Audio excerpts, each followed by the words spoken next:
তাই বললাম ওয়াহাবি ধর্ম টিকে আছে মিথ্যার উপরে।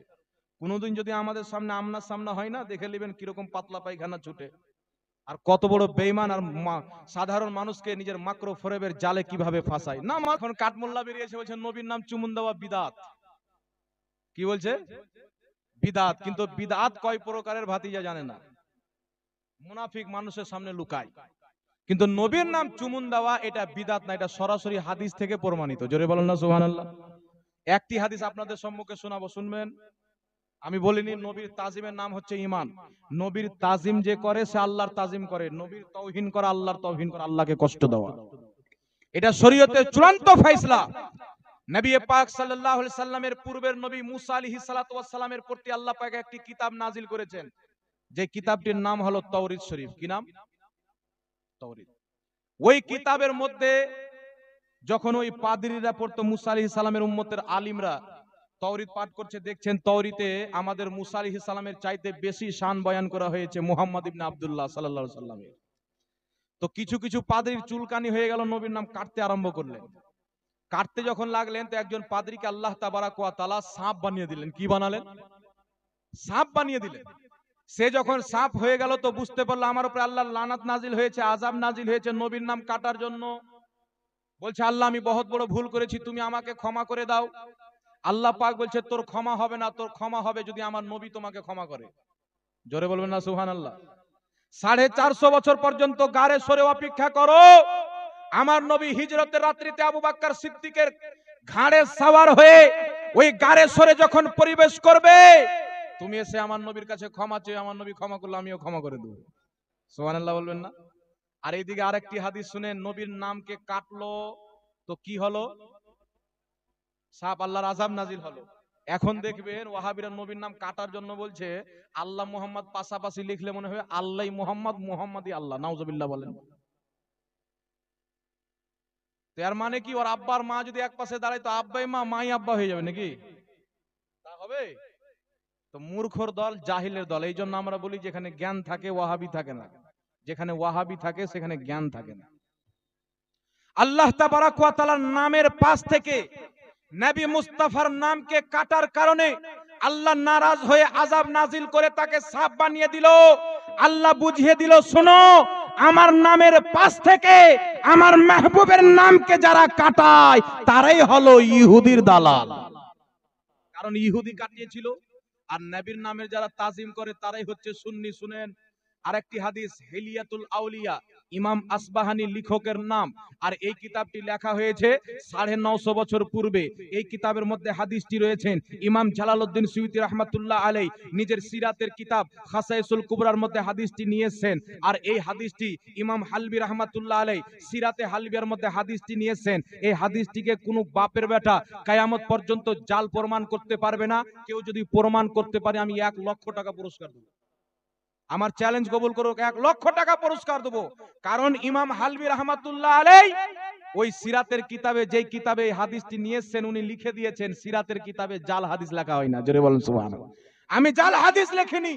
আর এই হাদিসের যিনি বর্ণনাকারী, ইনার থেকে ইমাম হাকিম রাহমাতুল্লাহ আলাইহি হাকিম আল মুস্তাদরাকের মধ্যে কমবে 17টি হাদিস নিয়েছেন, আর তার মধ্যে অনেক হাদিসকে তিনি সহিহ বলেছেন।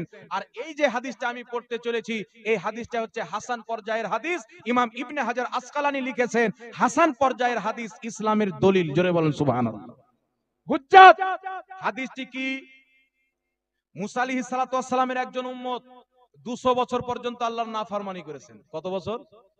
200 বছর পর্যন্ত আল্লাহর নাফরমানি করেছেন। 200 বছর পর সে মারা গেছে।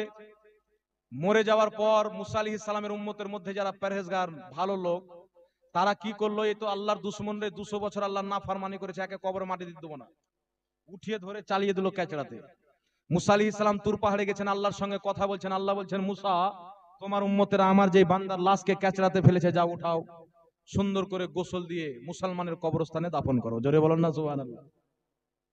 তো মুসা আলাইহিস সালাতু ওয়াস সালাম বলছেন আল্লাহ, কওমে বনি ইসরাইল আমার উম্মতেরা সাক্ষী দেয় সেই 200 বছর তোমার নাফরমানি করেছে। পাপী ছিল, তাপী ছিল, গুনাহগার সিয়েকার ছিল, 200 বছর কোনো ইবাদত তো করেনি, তোমার নাফরমানি করেছে। আল্লাহ তাবারাক ওয়া তাআলা বলছেন মুসা, আমি জানি 200 বছর আমার নাফরমানি করেছে, কিন্তু আমি যা জানি তোমরা তা জানো না। আল্লাহ বলছে মুসা তোমরা তো এটা জানো 200 বছর আমার নাফরমানি করেছে, কিন্তু আমার এই বান্দা তোমার এই উম্মত 200 বছর আমার নাফরমানি করতে পারে, কিন্তু তোমার প্রতি যে কিতাব নাজিল করেছি তাওরীত, ওই কিতাবের মধ্যে ওই আমার বান্দা ওই কিতাবটি তেলাওয়াত করত, পাঠ করত। আর ওই কিতাবের মধ্যে যখন আমার নবীর নাম মুহাম্মদ শব্দটি দেখতো, আল্লাহ বলছেন নিজের দুটি বিরুদ্ধ আঙ্গুলে মাস করে চুমুন দিতেন আর নিজের চোখে লাগাতেন। আল্লাহ বলছেন মুসা আমার নবীর নামকে মহব্বত করে চুমুন দিয়ে চোখে লাগার কারণে আমি আল্লাহ তার 200 বছরের গুনাহ ক্ষমা করে দিয়েছি। 200 বছরের গুনাহ কি করেছি? ক্ষমা করে দিয়েছি। আরে কানাডা বলছে বিদআত হাদিস খুঁজে পাই না। এই দুনিয়াতেও কপালের লাত, ওই দুনিয়াতেও কপালের লাত। আর কয়জন ইমাম এই নবী পাকের নাম শুনে বিরুদ্ধ আঙ্গুল চুমুন দিয়ে চোখে লাগাকে মুস্তাহাব বলেছেন? ইমাম ইবনে আবেদিন শামী রাহমাতুল্লাহ আলাইহি ফতোয়া শামীর মধ্যে নবীর নাম শুনে বিরুদ্ধ আঙ্গুল চুমুন দিয়ে চোখে লাগাকে সওয়াবের কাজ লিখেছেন। জোরে বলেন সুবহানাল্লাহ। তাহতাবি আলা মারাকিল ফালাহ হানাফি মাযহাবের কিতাবের মধ্যে নবী পাকের নাম শুনে বিরুদ্ধ আঙ্গুল চুমুন দিয়ে চোখে লাগানোকে নেকির কাজ লিখেছেন। জোরে বলুন না সুবহানাল্লাহ। তাফসিরে জালালাইনের মধ্যে আপনার মুহসি ইন্নাল্লাহা ওয়া মালাইকাতাহু ইউসাল্লুনা আলান নবী এই আয়াতের হাসিয়াতে নবীর নাম চুমুন দিয়ে চোখে লাগানোকে নেকির কাজ লিখেছেন। জোরে বলুন সুবহানাল্লাহ। ইমাম মুল্লা আলী কারি রাহমাতুল্লাহ আলাইহি শারহে নুকায়া কিতাবের মধ্যে নবী পাকের নাম চুমুন দিয়ে চোখে লাগানোকে মুস্তাহাব লিখেছেন। আব্দুল হাই লখনবী নিজের কিতাবের মধ্যে নবীর নাম চুমুন দিয়ে চোখে লাগানোকে সওয়াবের কাজ লিখেছেন। হযরতে ইমাম মুল্লা আলী কারি ইমাম ইসমাইল হাক্কি রাহমাতুল্লাহ আলাইহি তাফসিরে রুহুল বায়ানের মধ্যে নবীর নাম চুমুন দিয়ে চোখে লাগানোকে সওয়াবের কাজ লিখেছেন। একটা না দুটা না, অসংখ্য ইমাম নবী মুস্তাফার নাম শুনে বিরুদ্ধ আঙ্গুল চুমুন দিয়ে চোখে লাগানোকে নেকির কাজ লিখেছেন। জোরে বলুন সুবহানাল্লাহ। তো ইমামরা শরীয়ত বেশি বুঝতেন না, এই গাঁজাখোর মৌলভীরা শরীয়ত বেশি বুঝে? শরীয়ত কে বেশি বুঝতেন বাবজি বলেন? তাই বললাম ওয়াহাবি ধর্ম টিকা আছে মিথ্যার উপরে।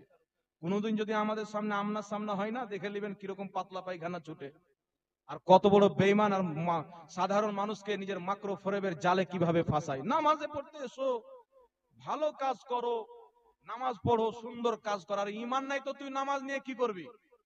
ঈমান নাই তো নামাজ নিয়ে কি করবি? আগে আকীদা শুদ্ধ করো, ঈমান মজবুত করো।